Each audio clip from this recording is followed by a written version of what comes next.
7:30 Night News Headline. ஜனநாயகத்தை அழித்து சர்வாதிகார ஆட்சியை உருவாக்க முயற்சிப்பதாக குற்றம் சாட்டிய எதிர்க்கட்சி தலைவர் சஜித் பிரேமதாச. பேருந்து உள்ளிட்ட அனைத்து வாகனங்களுக்கும் தர பரிசோதனையை மேற்கொள்ள தீர்மானம். மஞ்சுள குலரத்ன அறிவிப்பு. யாழ்ப்பாணம் செம்மணி மனித புதைக்குழியில் மேலும் 9 எண்புக்கூடுகள் அகழ்வு. பாலின மாற்றத்திற்கு எதிரான அடிப்படை உரிமை மீறல் மனு விசாரணையின்றி நிராகரிப்பு.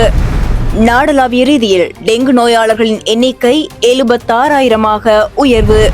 அமெரிக்காவின் அரிசோனா மாநிலத்தில் இடம்பெற்ற துப்பாக்கிச்சூடு சம்பவத்தில் சந்தேக நபர் உட்பட 10 பேர் காயம். யாழ்ப்பாணத்தில் தயாரிக்கப்பட்ட சிவனருள் வறுத்த சிவப்பு அரிசிமா. சிவனருள் விற்பனை நிலையம் கபலமுள்ள எட்டியந்தோட்டை. தொடர்புகளுக்கு 0774-123445. ஆயுள் மீடியா இரவு நேர பிரதான செய்திகளை வாசிப்பவர் அரவிந்தன் பானுப்பிரியா. வணக்கம். நீங்கள் இணைந்திருப்பது இலங்கையில் சமூக வலைதளங்களில் அவதானத்துடன் செய்திகளை வழங்கும் ஆயுள் மீடியா இரவு நேர பிரதான செய்திகளோடு. திசைக்காட்டி அரசாங்கம் ஜனநாயகத்தை அழித்து சர்வாதிகார தனிக்கட்சி ஆட்சியை உருவாக்க முயற்சிப்பதாக எதிர்க்கட்சி தலைவர் சஜித் பிரேமதாச குற்றம் சாட்டியுள்ளார். ஐக்கிய சட்டத்தரணிகள் சங்கத்தினால் இலங்கை மன்ற கல்லூரி கேட்போர் கூடத்தில் ஜனநாயகம், சட்டத்தின் ஆட்சி மற்றும் நீதித்துறையின் சுதந்திரத்தை பாதுகாப்போம் எனும் தொனிப்பொருளில் ஏற்பாடு செய்யப்பட்ட பொதுமக்கள் கருத்தாடல் அமர்வில் கலந்து கொண்டு உரையாற்றும் போதே அவர் இதனை குறிப்பிட்டுள்ளார். நீதித்துறை தொடர்பாக சர்வதேச ரீதியில் கட்டியெழுப்பப்பட்ட பல உடன்படிக்கைகளும் இணக்கப்பாடுகளும் காணப்படுகின்றன. சட்டமன்றம், நிறைவேற்றுத்துறை மற்றும் நீதித்துறை ஆகியவற்றுக்கு இடையிலான அதிகார பரவலாக்கம் மற்றும் இவ் அதிகாரங்களுக்கு இடையிலான தடைகள் மற்றும் சமன்பாடுகள் மூலமே ஜனநாயகம் பலம் பெறுகிறது. இந்த ஜனநாயக கட்டமைப்பின் மூலமே அரசு நிர்வாகம் முன்னெடுக்கப்பட்டன என்று எதிர்க்கட்சி தலைவர் சஜித் பிரேமதாச தெரிவித்துள்ளார். பொது போக்குவரத்து சேவைகளில் ஈடுபடும் பேருந்துகள் உள்ளிட்ட அனைத்து வாகனங்களினதும் தர பரிசோதனையை மேற்கொள்ள தீர்மானிக்கப்பட்டுள்ளதாக வீதி பாதுகாப்பு தொடர்பான தேசிய சபை தெரிவித்துள்ளது. இச்செயற்பாட்டை எதிர்வரும் செப்டம்பர் மாதம் முதல் ஆரம்பிக்க எதிர்பார்ப்பதாக அதன் தலைவர் மஞ்சுள குணரத்ன தெரிவித்தார்.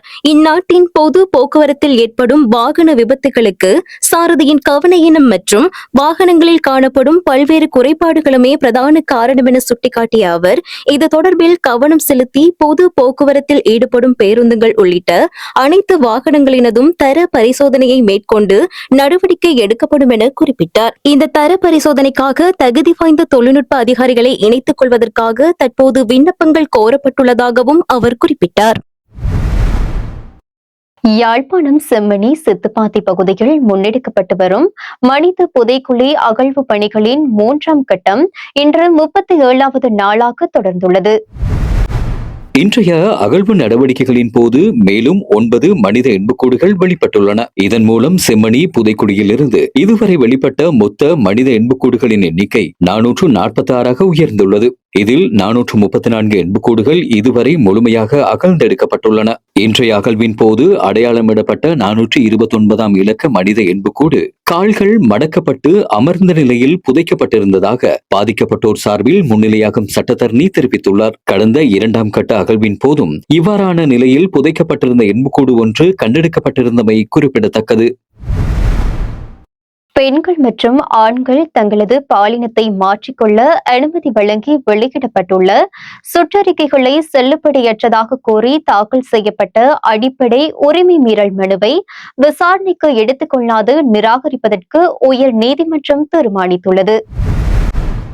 முன்னாள் ஜனாதிபதிகளான மைத்ரிபால சிறிசேன மற்றும் ரணில் விக்ரமசிங்க, அத்துடன் தற்போதைய ஜனாதிபதி அனுரகுமார திசாநாயக்க உள்ளிட்டோர் இந்த மனுவில் பிரதிவாதிகளாக பெயரிடப்பட்டிருந்தனர். இலங்கை விமானப்படையின் ஓய்வு பெற்ற மாற்றுத்திறனாளி வாரண்ட் அதிகாரியான சாந்த ஜாய்திலக்க என்பவரால் இந்த அடிப்படை உரிமை மனு தாக்கல் செய்யப்பட்டிருந்ததாக குறிப்பிடப்படுகின்றது. இவ்வாறாயினும் குறித்த மனுவை விசாரணைக்கு எடுத்துக் கொள்ளாது நிராகரிப்பதற்கு உயர் நீதிமன்றம் தீர்மானித்துள்ளது. நாடளாவிய ரீதியில் டெங்கு நோயாளர்களின் எண்ணிக்கை 76,000 கடந்துள்ளதாக தேசிய டெங்கு ஒழிப்பு கட்டுப்பாட்டு பிரிவு தெரிவித்துள்ளது. அதற்கமைய இந்த ஆண்டின் இதுவரையான காலப்பகுதியில் 76,044 டெங்கு நோயாளர்கள் அடையாளம் காணப்பட்டுள்ளனர். அத்துடன் 53 டெங்கு மரணங்களும் பதிவாகியுள்ளதாக தேசிய டெங்கு ஒழிப்பு பிரிவு விடுத்துள்ள அறிக்கையில் தெரிவிக்கப்பட்டுள்ளது. மேல் மாகாணம் கம்பஹா மாவட்டத்தில் இதுவரையில் 15,910 நோயாளர்கள் இனங்காணப்பட்டுள்ளனர். அதற்கு அடுத்ததாக கொழும்பு மாவட்டத்தில் 15,110 நோயாளர்கள் பதிவாகியுள்ளனர். இது தவிர ஏனைய மாவட்டங்களான மாத்தறையில் 5,330 பேரும், கண்டியில் 5,111 பேரும், களுத்துறையில் 5,010 பேரும், ரத்னபுரியில் 4,295 பேரும், காலியில் 4,260 பேரும் டெங்கு நோயினால் அதிக அளவில் இனங்காணப்பட்டுள்ளனர். 2026 ஆண்டில் ஜூலை மாதத்தின் முதல் 19 நாட்களில் மாத்திரம் 20,666 டெங்கு நோயாளர்கள் பதிவாகியுள்ளதாக தேசிய டெங்கு ஒழிப்பு கட்டுப்பாட்டு பிரிவு குறிப்பிட்டுள்ளது.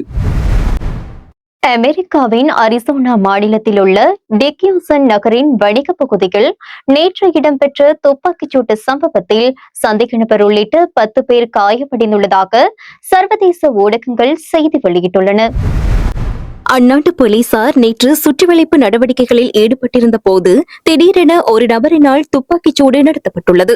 அதனைத் தொடர்ந்து போலீசார் பலமுறை குறித்த நபரை எச்சரித்த போதிலும் அவர் அதற்கு கீழ்ப்படியாததால் போலீசார் அவர் மீது துப்பாக்கிச்சூடு நடத்தியுள்ளனர். இந்த துப்பாக்கிச்சூட்டில் காயமடைந்த சந்தேக நபரை உடனடியாக மீட்டு போலீசார் வைத்தியசாலையில் அனுமதித்துள்ளனர். மேலும் குறித்த இடத்திற்கு போலீசார் வருகை தருவதற்கு முன்னரே அங்கிருந்து 9 பேர் துப்பாக்கிச்சூட்டுக்கு இலக்காகி காயமடைந்திருந்தனர். அதேவேளை இரு குழுக்களுக்கு இடையே ஏற்பட்ட மோதலே இந்த துப்பாக்கிச் சூட்டுக்கு காரணம் எனவும் இதில் பாதசாரிகளும் துப்பாக்கிச் சூட்டுக்கு இலக்காகியுள்ளனர் எனவும் போலீஸ் ஆதாரங்களை மேற்கோள் காட்டி சர்வதேச ஊடகங்கள் செய்தி வெளியிட்டுள்ளன. இத்துடன் ஆயுள் மீடியா இரவு நேர பிரதான செய்திகள் நிறைவுக்கு வருகின்றது. உடனுக்குடன் செய்திகளை அறிந்து கொள்ள ஆயுள் மீடியாவின் சமூக வலைதளங்களோடு இணைந்திருங்கள். வணக்கம்.